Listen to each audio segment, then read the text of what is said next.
Hello and welcome to another video here on Powerdojo.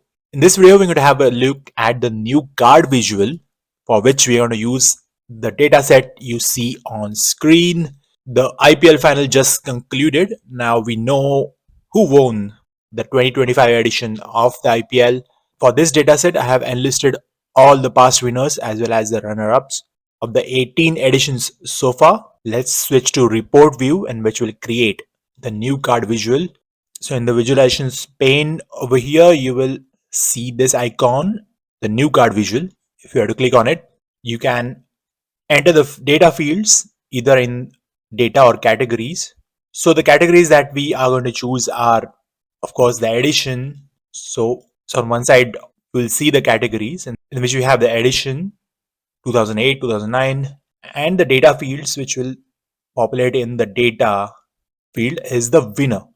So now what do we see? Just the default setting. We can of course go in the formatting option and look at several options that we have. So first up, what we are going to do is, you might say we only see 3 editions, but if you had to click on the arrow over here, we can see all the remaining editions in question. But let's simplify this card visual by selecting the right layout. So in the small multiples layout option, let's see what options do we have.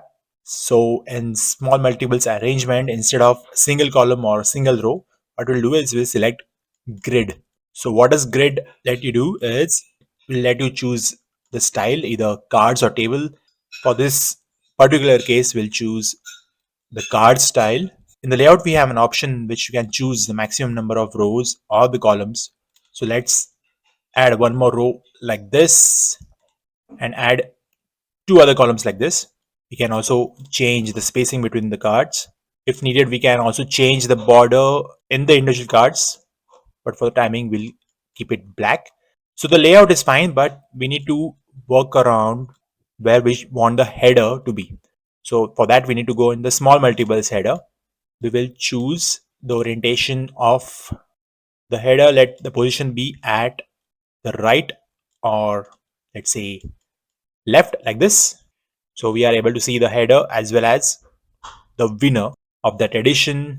So I don't want to see this first winner, which is the default measure that has been applied to the winning team. So for that, we will go in callout values, scroll down to label and turn it off.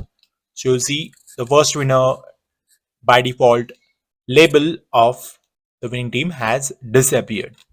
Now, if you want to change the way in which you can navigate from the first 16 winners to the second page, you can do that using the layout option, in which you have an overflow option in which you can either choose a continuous scroll or a paginated option like this. You can have it vertical too, like this. If you want to change, let's say, the color of the callout values, you can do that over here. You can also change the font size of the headers like this. In the cards option at the bottom, you can choose what kind of shape you want the card to be. So if you want a rounded rectangle, you can also choose to change the radius at the corners. If you want to snip the corners, you can do that. You can choose rectangle like this. So this is how you can use the new card visual. In this dataset, I have only used 2 data fields.